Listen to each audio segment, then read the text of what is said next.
welcome to part one of my Asia unboxings. So I'm going to go through basically everything, well, not everything, but pretty much most of what I bought while we were actually in the different cities and kind of walk you through where I purchased them. I'm also going to walk you through some things that I saw, some things that I was tempted to buy and why I didn't buy them. And yeah, I'll just kind of explain my thought process here because I think based on my wish list video, I kind of need to maybe explain a little. And then part two of my unboxing is going to be what I purchased at the airport right before we left to come home. So if you want to see what I got while I was in Asia, then just keep on watching. All right, so as you guys know, one of the big things that I anticipated trying to buy while I was in Asia were some of the Murakami pieces or denim or Stephen Sprouse, basically a lot of the Marc Jacobs kind of collections.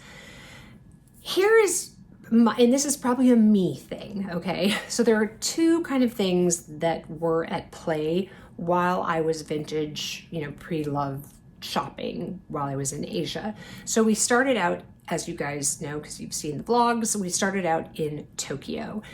And I will say that I think in general, of all of the locations that we went to, Tokyo absolutely had the most inventory of Marc Jacob era bags. I would say that Osaka had like just a ton of Louis Vuitton in general, but not very much Marc Jacobs. Or when I say Marc Jacobs, I mean like the Marc Jacob collab era, right? The Murakami pieces, the denim, I guess that wasn't a collab, but denim was very specific to Marc Jacobs. And like I said, the Stephen Sprouse collections. Sorry, the heat just kicked on, but it's like 30 degrees in New York right now. So guys, I'm sorry, I'm not going to turn off the heat because I'm already cold as it is. So, but especially as far as the Murakami pieces, 100% the most I saw was in Tokyo. But here is the me problem. So the me problem is that, and it's very similar to how I deal with buffets. When I go to a buffet, I have to look at everything and then decide what I want to eat. I'm not one of those people who just like goes up, grabs a plate, grabs a whole bunch of things on my plate, and then eats that and then goes back and sees. I mean, I would potentially take multiple trips, but like I need to know the whole lay of the land before I commit to something. That's how I felt pre-loved shopping in Japan. So the first piece, and you guys have seen this in the vlog, that I found was an Alma PM in the black multicolor, and it was absolutely gorgeous. And it was in excellent condition. I even DM'd Meredith while I was in the store getting her feedback on pricing and whatever. And it was a very good price, but it was, I think, one of the very, very first stores we had been to. And I just thought, I know that there are more stores in Tokyo. And so I thought, okay, I'm not going to buy this now because I don't know what else I will find. And, I didn't think that necessarily that was going to probably be gone. In other words, if I didn't find anything the next day and I went back to that store, I was fairly confident that it would still be there, and I guess my perspective was if it wasn't, then it wasn't meant to be. Well, as I thought about it overnight and the next day, I just realized that, especially as I've talked about on this channel, I just don't do well in the city with handheld only bags. It's why I don't carry my Birkins that much. It's one of the reasons, despite obviously having a shoulder strap, but one of the reasons why I got rid of my Kelly. A handheld only bag is something that I'm really not going to use. The Alma is heavy to begin with because it's in the PM size, is heavy to begin with, and I just knew that maybe I would use that bag like once or twice, but otherwise it was just going to sit on the shelf. And, you know, while it was a good price considering the condition it was in, it was not my goal to buy something that was going to be a display piece. And, you know, and I know that some people do that. You know, I know Amelia has one that she has that's, you know, specifically for display, and Dale I think does too, and I think that's amazing, and but it's not how I wanted to spend my money. So I thought, okay, I'm gonna pass on the Alma, and I did see other Almas as I went along in the trip, and like I said, I just decided that, you know, it probably wasn't the best idea. And so then I found what I didn't know what the actual model, that's not the right really word I want, but you know, what the style, there we go. But then I found this one, which at the time I didn't know what the style name was. Now I'm pretty sure I know. It's the Salon bag, the Sologene, Salon, I guess is how you probably say it in French. And it was the perfect bag for me. It was crossbody, it was in great condition. Two things played into the decision, at least not to buy it right at that moment. One was the price on it, I think if I remember correctly, was like $2,400, and I'll circle back to that in a minute.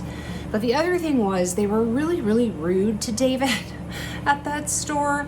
He was just like sitting there as I was shopping, and he'd like gone upstairs to sit because I don't think there was any space on the floor that I was shopping on, and they were just really rude and kept telling him he couldn't sit there, even though he was sitting like in a chair. It wasn't as if he was sitting on a display or something. Anyway, and he was really, really mad, and it wasn't that he said I couldn't buy anything or there, it just sort of irritated me. But probably the real reason why I didn't buy that particular bag was because of the price. And it wasn't that I thought that it wasn't necessarily a good price. One, I didn't really know if it was a good price or not because I didn't know what the style was. So I couldn't even look it up to compare. But I realized I had put in a pre-order for some new Murakami pieces.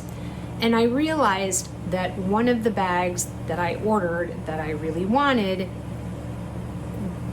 was not going to be that much more than the Salon bag, and I would rather have the other one. So kind of when weighing, okay, do I get this one and maybe cancel my pre-order, and I don't think I would have wanted both. I just felt like the one that I had ordered was more versatile than the one that I saw. Plus the fact that they were rude to David just kind of, at least at that moment, I was like, no, I'm not going to buy that bag. So then you will also have seen that I tried on some different pieces of ready to wear, and my apologies, I don't even remember now at this point what I filmed and what I didn't film. As I know you guys have seen in the Osaka video, I just honestly gave up filming because it was so overwhelming. There were so many stores, especially in Osaka, that it was just too much. It was getting really overwhelming, and honestly, probably by like 3/4 of the way through the trip, even though we were still going into some stores in Singapore and Taipei, I honestly at that point was kind of over pre-loved vintage shopping. It just, yeah, I don't know. But anyway, going back to, like I said, Tokyo, I tried on some ready-to-wear pieces, but again, there wasn't anything that I just thought was amazing at that point. And I had a lovely text conversation with Emily, who you guys have heard me talk about Emily before. She's a very dear friend. She also, she started out as a subscriber, and then we became very good friends. And I was telling her, it just didn't seem like I was loving really anything. And she said to me, she's like, when something is special and when something is the piece, like, you'll know. And she was absolutely right in saying that. So then we went to Kyoto, and while there isn't a whole lot in Kyoto, or at least not that I was able to find, and I watched a whole bunch of TikToks and I watched YouTube videos, and I mean, I had it, you know, I had stores that I wanted to visit, but there certainly were not as many in Kyoto as there was in Tokyo, and by no means were there as many as there was in Osaka. Like, Osaka was the gold mine of actual, you know, vintage pre-loved stores. So in Kyoto, I'm pretty sure I filmed this. I tried on, and I'll pop it up here because I'm pretty sure I filmed it. I know I did. I found, as I like to call it, the Cassie Chanel coat. So I'm pretty sure this was from a Coco Neige collection of some year, I don't know the year, and I remember vividly Cassie going to a pre-loved store here in New York that's by appointment only. I would love to go to see what they have. And she ended up buying this Chanel kind of puffer. It has knit sleeves and like puffer things on the wrists, and it's to die for. And I remember commenting on her video that, like, I really, really hope you bought that coat because it's so you. And I remember looking at that coat thinking, I would love that coat, but there's no way that I would have been able to fit in a coat like that, you know, at my higher weight. But it was definitely one of those kind of wish list, even though I'd never said it to myself, but kind of wish list pieces. So it was in this store called Kindle, Kindal, and I also tried on another piece there, and I will show you that in a moment. And I tried on the coat, and I didn't buy it at the time because, again, it's a very specific piece, and I think either you're going to love that coat or you're going to hate that coat. And so I was pretty confident, again, that I didn't need to buy it right that day. We were going to be in Kyoto for like 8 days. I knew I could come back and get it. And in fact, I even said to David the last night that we were there, you know, I think I really want to get that coat. I think that's the only thing that really was sort of making my heart sing. And then I decided the next day, so spoiler alert, I didn't get the coat because I just thought, you know, I don't know how often I would actually wear it. You really can't wear anything super bulky under it because otherwise your arms look like Stay Puft Marshmallow. I don't know. You look like the Michelin Man because of the knit, and I don't know. And as much as I loved it, and as much as it was, I think, a really good price. In fact, I even went so far as to go back and watch Cassie's video. I went back like 2 years to find that video and watch it. And then when she revealed it, so that I could find out the price. And the price that they wanted in Kyoto was quite a bit less than what Cassie paid for. I mean, you know, even when I like translated it into US dollars. So it would have been a good value. I was a little concerned that it was yellowing a little, especially after I watched Cassie's video. And so that was probably the biggest thing that was holding me back from not buying that coat. Do I have a little remorse of not buying that? Probably, but like, I don't know if that could have been cleaned and it would have come out. I don't know. But anyway, let me show you the piece that I did pick up in Kyoto, which is actually the only pre-loved piece that I bought in Japan. All right, so here is the bag. As you can see, that is the name in case you are wondering yourself or want to look. I think they probably have a website. So this is called Kindle. In fact, I should look to see if they have a website because maybe the jacket is still available. So anyway, all right. But I picked up, and this is a piece that I remember seeing in the Louis Vuitton. It's a Louis Vuitton piece. Seeing at Louis Vuitton in the boutiques. I remember seeing celebrities with this, and I just coveted this piece. But, you know, it wasn't either in my budget at that time, or maybe it wasn't even available anymore when I really kind of decided I wanted it. But I got the Steven Sprouse leopard print shine shawl. So as you guys probably know, if I can find the Louis Vuitton graffiti. So this was done as a part of the graffiti collection, and I'm trying to find the correct corner here. Here we go. So it has Louis Vuitton written in, it's kind of, I think it's actually more like a lavender, like a purple color. But I am so thrilled that I got this, and I got it for, I think, a pretty good price. I want to say it was like maybe around, I don't think it was any more than $100 US. And it's in actually pretty good shape. Yes, there are a few, you know, pulled threads. I mean, it's silk, it's going to, and I think all of us know that those shawls, the shawls that Louis Vuitton does, I mean, you have to know that they're going to get snagged. But I think, you know, considering how old this piece is, I think it's in pretty good condition. Like I said, I looked it over. There were a couple of pulls on it, but, you know, nothing major. So I am so excited to wear this. You know, I'll wear it with my black coat. I will also wear it with, I'm talking about my new Quince coat that I got. I will also just wear it, you know, wrapped around a black, you know, cashmere sweater or something just in the house, you know, because it's lightweight. It's not really meant to be like a warm scarf. So anyway, so this I got from the same place where the Chanel jacket was, and very excited to have this. So now I'm going to quickly just show you some non-luxury, and it's just really basically one item, but I bought 4 of them. So if you saw any of my, you know, outfit of the day posts on Instagram, then you guys know that I had discovered this brand called Onitsuka Tiger.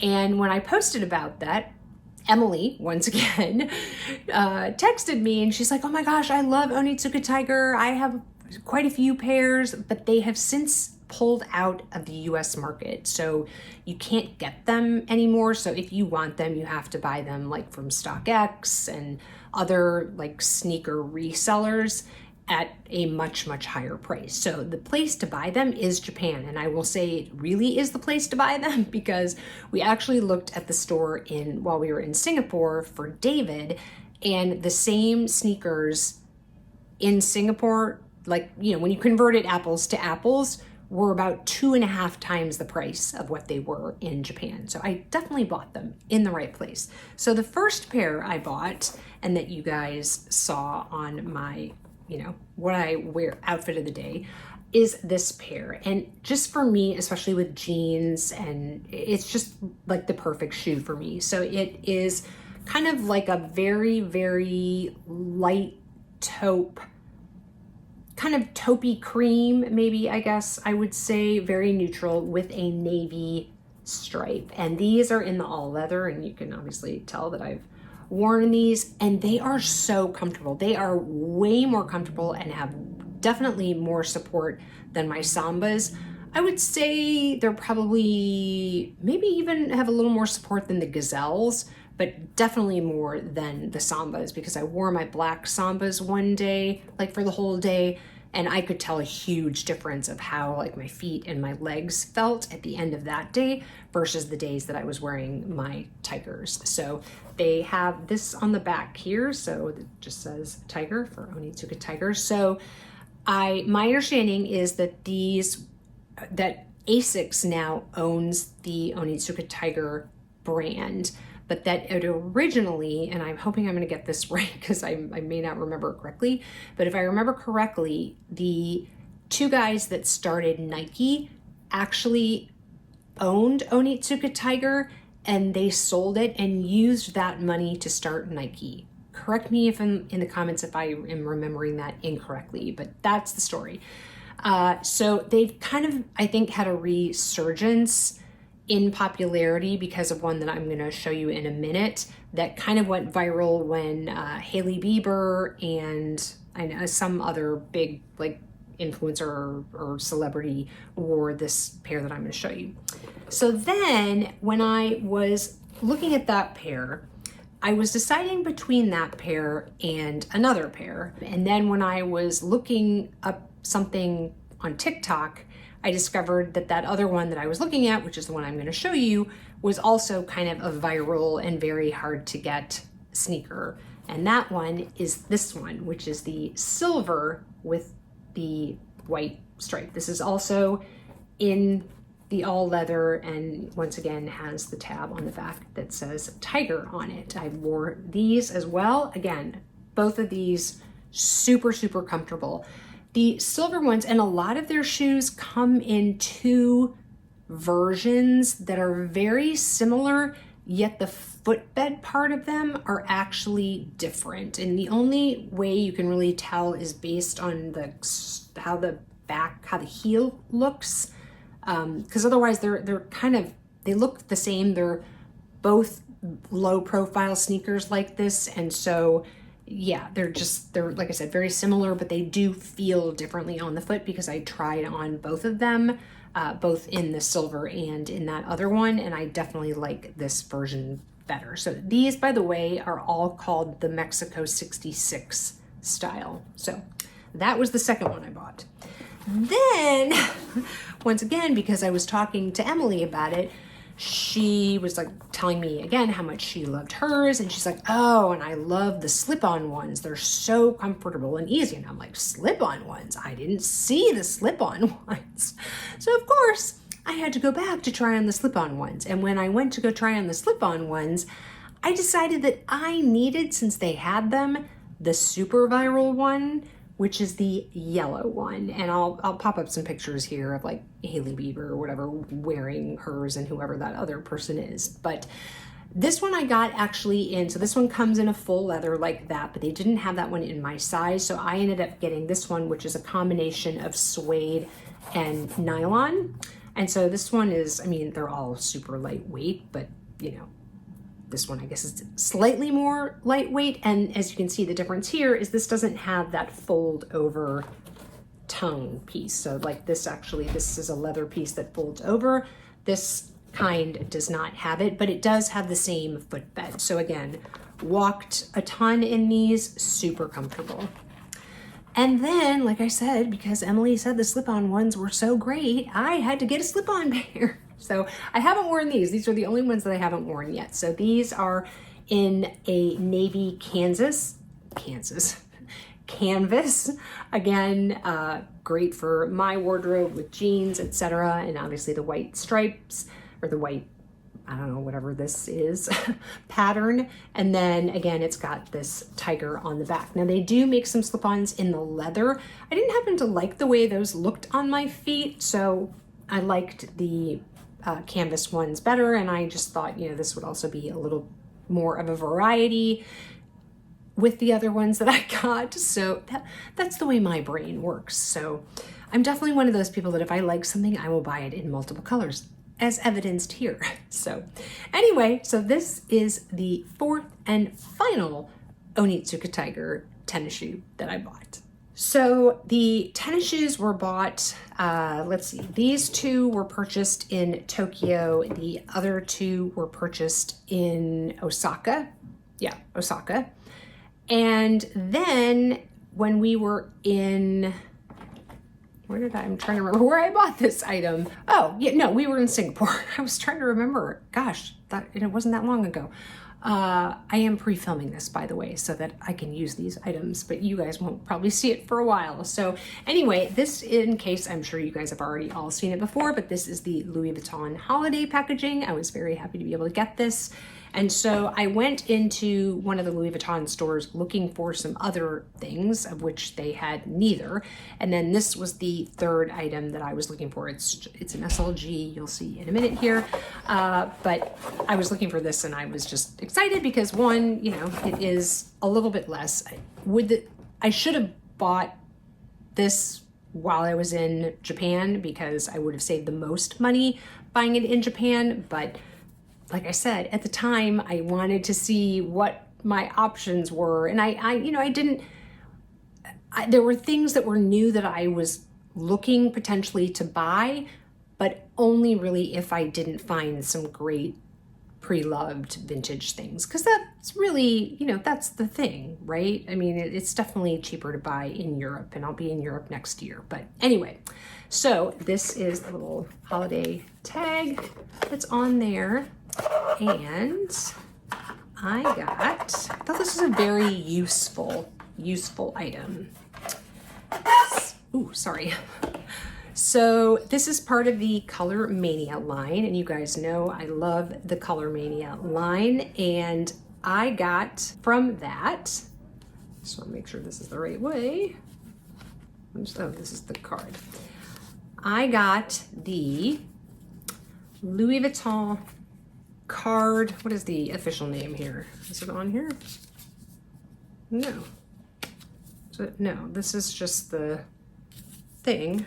I guess they didn't give me the, you know, the one that has the name on it, but, and I'll look it up and I'll put it on the screen here. But it's basically, this is a magnet. So if you have a MagSafe phone, as I do, I've got the iPhone 15, this magnetizes, there we go, to the back of your phone, and it's a card holder. And you guys know I love the pink. I also really love the purple too. Now you can see the whole pink there, and then this part is pink here. And yeah, I'm assuming I can probably fit like 2 cards in here and 2 cards in there, and that's honestly all I need. And as you can see on the back, it says Louis Vuitton, made in Italy.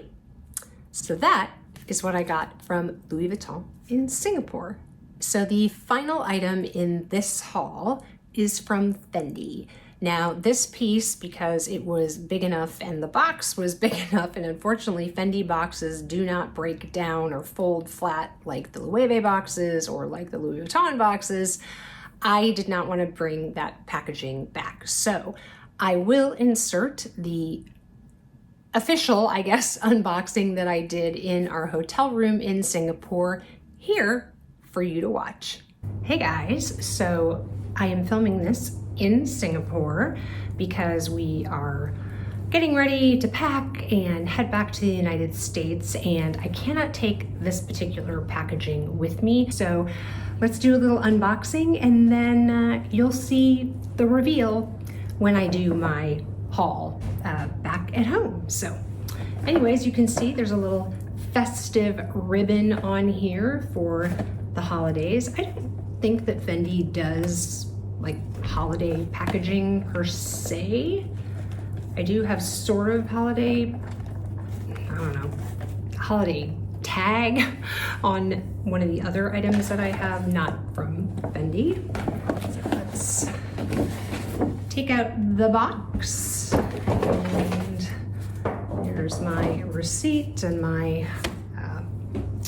tax-free information stuff over there. Let's move that out of the way. So we've got this box, obviously, and gosh, I feel like I haven't done a, I mean, I haven't, I guess. I haven't done a Fendi unboxing all year. Wow. Today, when I'm filming this is December 24th, so that's pretty amazing. It's because honestly, I haven't really loved anything that Fendi has done until this bag. So open it up, and you've got some nice tissue paper with Fendi sticker. And you've got a little, kind of a smaller dust bag, all nestled in this very nice tissue paper. So what I got is in this small dust bag, as you saw from the thumbnail, and I was very excited to get it. And I was also very excited to get it because this was the very last one, or so they say, but I really do think so because it showed as sold out actually on the Singapore website. And so I asked about it, and at first he thought I was talking about a different piece. And then I showed him the picture, and he looked it up, and he said, hang on 1 second. And they had one in store, and he told me at that time, and which I tend to believe, this was the only one in Singapore. So I got the champagne gold sequin mini baguette. I just think that this is the perfect, and clearly I have a thing with bling this year, right? Practically everything I bought this year had bling or something, I guess, textural or unusual about it. And I will do a whole video on that. But anyway, was really happy to get this. You guys know I looked at it very heavily when I was at the Saks Fendi boutique, trying to figure out whether I wanted to buy it, and was kind of thinking, well, let me see what I can find in Japan because I may get something there. Not thinking necessarily about this, but anyway. So I'm very, very happy to have it. And again, to me, this could be an everyday bag. I do not think of this as a dressy bag. I mean, obviously, you know, carrying it like this, or even maybe putting on a short gold chain handle or something, would make it also dressy. I could use, actually what would be really pretty on it would be to use my Fendi O-Link chain, and I could use it as a shoulder bag, and that would make it very dressy because that's a chain link. But I just, like I said, I think it's fantastic, and it was a great price. It was already a good price here in the States, but then, you know, to get it at a better price, plus then getting, I think I got 7% back. So Singapore is like a sliding scale, I think, depending on the type of item and maybe how much you spend. I'm not quite sure about that, but 7% is the maximum, I do believe. So anyway, obviously it also comes with the crossbody chain, and it is kind of a brown, sort of a tan satin interior, if I'm seeing that. Yeah, kind of a brown tan kind of satin interior. And if you are interested in the SKU, because I think they're still available on the US website, so you could probably pick one up there, but that is the information on that. And yeah, I'm just, like I said, it just makes me smile. Like I said, I'm just really, really into these like special bags right now. And you know, they're not special to me in the sense of how I will use them. They're just special in their own way. And it just, like I said, they just really, really make me smile. And I'm super, super excited to have this. Thrilled to, you know, have saved some money on it. You know, definitely not as much as, like I said, if I had bought it in Europe, but certainly a savings is a savings, right? So those are my purchases that I made while I was in Japan, Taipei. I guess I didn't make any purchases in Taipei, so I shouldn't count that. But in Japan and Singapore proper. But as I mentioned, make sure you are subscribed so you don't miss part 2, which is a very large item that I'm not going to be able to hold up right now because it's also very heavy. So make sure, and it's a very special piece that I picked up from the Singapore airport. Make sure you are subscribed so you don't miss part 2, and let me know, what do you think of the items I bought? Do you think that I missed out by not buying some of the things that you saw in the vlogs? Like I said, I do have a little bit of regret about the coat. I might go now and check out the website and see if it's still there. But let me know in the comments below your thoughts about what I got, and maybe, like I said, what I passed on, and if you think that was a big mistake. Obviously, I don't necessarily know if I could do anything about that now, but yeah, we'll see. Anyway, if you enjoyed this video, please give it a thumbs up. It does help the algorithm. And like I said, make sure that you are subscribed to the channel so you know in part 2 for my very special unboxing. I'd love to see you back here. So click the subscribe button and the notification bell so you know when I upload videos. If you would like to keep on watching, there'll be another video over in the corner here for you to click on and watch. And wherever you are, I hope you are having an amazing day or evening. And I will catch you in the next one. Bye, guys.